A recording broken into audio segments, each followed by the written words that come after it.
A gente tava falando numa parada na live passada, no sábado passado, na nossa live esportiva, sobre gols contras e tal. E teve um cara do chat que me mandou um vídeo que ele falou assim: Cid, esse aqui é o único gol de gandula que foi válido na história do esporte. O cara mandou essa mensagem. Eu não sei se é exatamente isso, mas fiquei curioso. Você lembra ou sabe que o futebol brasileiro já teve um gol conhecido como o gol do Gandula? Sim, é verdade. Foi em 2006, na Copa da Federação Paulista, entre Santa Cruzense e Sorocaba. É a história que eu te lembro hoje. Olha o Sorocaba aí. Tá bom, sejamos bem justos e francos. Antes de mais nada, não é exatamente assim um gol de Gandula. Opa, mudou a história. Parece verídico. Mudou a Embora história. o episódio tenha ficado conhecido com esse nome, Gol do Gandula.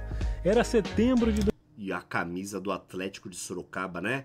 A amarela com vermelho, a equipe que já jogou lá na Coreia do Norte, representando o Brasil, olha aí. 2006. Jogo no Leônidas Camarinha, em Santa Cruz do Rio Pardo. Aos 44 minutos do segundo tempo, Samuel, do Santa Cruzense, chutou e a bola foi na rede pelo lado de fora. O Gandula, atrás do gol, pegou uma das bolas e chutou mansamente para dentro do gol. A árbitra Silvia Regina de Oliveira apontou gol. Quê? Como assim, gente? Quê? Como assim, cara? Teve, claro, muita reclamação do Sorocaba, mas o tento foi validado. Acontece que a árbitra, que estava desatenta, não viu que o auxiliar Marco Antônio Júnior correu para o meio de campo já após o chute, que na real foi para fora.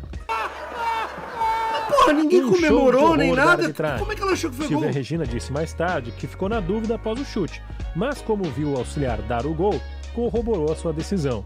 O Sorocaba entrou no TJD pedindo a anulação do jogo, mas não levou. Não levou? Árbitra e auxiliar foram suspensos por conta do erro. A Silvia, inclusive, se aposentou no ano seguinte da arbitragem. O gol do Samuel, gol entre aspas, empatou o confronto em 1-1. Bem louco. E aí, lembrava dessa história? O gol do Gandula de Santa Cruzense e Sorocaba? Cara. Deixa no comentário que eu quero saber, hein? Não, e o Gandula, ele dá uma empurradinha na bola, né, ó. Pegou uma das bolas... Só o Gandula reparou que o Bandeirinha correu pro meio do campo. Aí falou, pô, vão conferir aqui, não vão ver a bola dentro do gol? Vou jogar a bola pra dentro. Vai que dá. E deu. A gente tava comentando sobre isso aí na semana passada. Não conhecia esse vídeo. Não conhecia essa história. Esse Gandula já fez mais que o Yuri Alberto, Cid. Não me fala esse nome. Ó, eu vou, como corintiano aqui, eu vou confessar uma coisa. Eu sou um defensor do Yuri Alberto. Mas no último jogo, até eu, como defensor de Yuri Alberto, eu tô desistindo. Eu defendo ele porque eu acho que ele se esforça pra caralho. Eu acho que ele corre, ele briga, ele bate, ele não sei o quê. Mas, cara, a ruindade não tá compensando a parada. O Pedro Raul vem aí na diretoria do Corinthians, é uma das maiores aberrações que existem no futebol mundial, né? Não vou nem comentar sobre isso.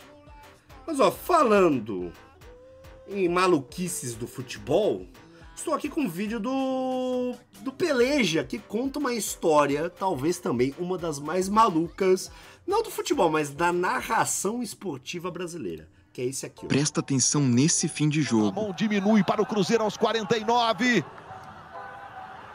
Muita comemoração do Cruzeiro, mas acho que tinha que ganhar isso, né? Estão comemorando demais um gol que pode dar ainda a possibilidade de empate ao tempo que está perdendo. Tinha que pegar a bola dentro do gol para voltar e sair rápido, né? Quem tava vendo pela TV não entendeu porque o Cruzeiro tava comemorando tanto esse gol, já que eles continuavam perdendo e a partida tava no último minuto. O problema é que a transmissão não tinha mostrado um lance importante do jogo, e isso deu origem a um dos resultados mais confusos da história do Brasileirão. O Radar Peleja de hoje te explica o erro na transmissão que enganou duas torcidas. Mas antes do Murilo te contar essa história, se liga nisso. As séries A e B do Campeonato Brasileiro... Tô ligado. A história. marcada por ser uma edição que contou com gigantes do futebol brasileiro. E justamente 2 deles protagonizaram uma história bizarra. Em 19 de setembro de 2021, em São Januário, Vasco e Cruzeiro se enfrentaram pela 25ª rodada. Os dois times não estavam fazendo campanhas muito animadoras, e eles ocupavam posições no meio da tabela. Mas esse era um confronto decisivo para as duas equipes continuarem sonhando com o acesso. O jogo marcava a volta da torcida vascaína para São Januário depois de 556 dias de portões fechados por causa da pandemia. Mas as restrições ainda eram gigantes e só 309 torcedores puderam ir para o estádio. O Vasco, que tentava se reencontrar no campeonato depois de contratar o técnico Fernando Diniz, começou melhor na partida e abriu o placar no finalzinho do primeiro tempo com o gol do Nenê. Já aos 47 do segundo tempo, Daniel Amorim ampliou. 47 do segundo tempo. Tava 1-0 pro Vasco. Pô, 47 do segundo tempo já é o final do final, né? O que acontece, vem o Vasco e... criou a vantagem cruzmaltina numa bela jogada, que deu a impressão de que tinha matado o jogo pros donos da casa. Pum, mas não foi bem isso que rolou. 2 minutos depois, aos 49... 48, quase 49. Escanteio pro cabuloso. No último lance, o Ramon diminuiu o placar pro Cruzeiro numa cobrança de escanteio, mas a reação dos jogadores deixou a equipe de transmissão e também quem via pela TV confusos. Ninguém entendeu porque os jogadores cruzeirenses estavam comemorando tanto, ao invés de terem pressa para recomeçar o jogo. Estão perdendo. Fez o gol de honra. No acréscimo do acréscimo. Então comemorando, abraçando, sorrisinho. Aí, mas tá lá, né? O placar 2-1. Ué, e aí ficou essa... Ué, o que tá acontecendo? Por que o Cruzeiro tá tão feliz em tá perdendo? Jogo e tentar o empate, já que supostamente o time continuava perdendo. Alguns segundos depois da bola rolar de novo, o juiz encerrou a partida e o time do Vasco foi pra cima do trio de arbitragem, reclamando muito de alguma coisa. E quem assistia continuava sem saber o que estava acontecendo. Enquanto o narrador e os comentaristas analisavam a vitória vascaína, o repórter de campo informou que na verdade o jogo tinha terminado empatado. Ué?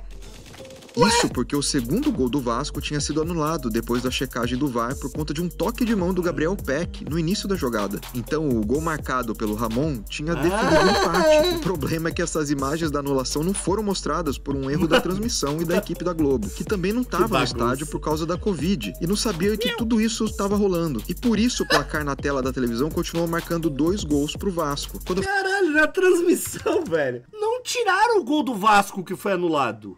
O Vasco só fez um segundo, que foi no começo dos acréscimos, foi anulado. Toque de mão, tal, teve VAR. A transmissão cagou pra isso e deixou o 2.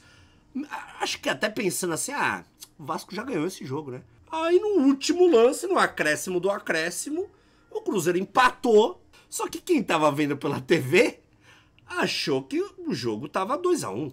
Quando eu falo que a equipe não estava no estádio, é o narrador e os comentaristas. Naqueles minutos finais, as únicas pessoas que sabiam o verdadeiro resultado do jogo eram as poucas que estavam lá em São Januário. Só depois do esclarecimento do repórter é que os torcedores vascaínos descobriram que não tinham vencido o jogo. E os cruzeirenses, que estavam revoltados com a derrota, entenderam por que os jogadores tinham comemorado tanto. O narrador Luiz Roberto pediu desculpas ao vivo, e a emissora também se manifestou numa nota sobre a situação. Nós cometemos um erro hoje ao não exibir ao vivo a imagem do árbitro anulando o segundo gol do Vasco, o que induziu os narradores e comentaristas a acharem que o gol estava valendo. Não tem coisa da pandemia aqui também. Se os narradores estivessem no campo, né, estivessem olhando ali na cabine e tal, eles iam sacar. Mas como eles também estavam assistindo o jogo e narrando pela transmissão, aí ficou todo mundo confuso. Não houve erro do VAR nem do árbitro, foi um erro exclusivamente nosso. E por isso pedimos desculpas especialmente aos torcedores de Vasco e Cruzeiro. No final, o resultado acabou não sendo bom para nenhum dos dois times. E o duelo de gigantes na segundona ficou marcado pela confusão por essa histórica falsa vitória do Vasco. Que maluquice. Você lembra de algum outro erro bizarro numa transmissão de Brasileirão ou de Série B de Brasileiro?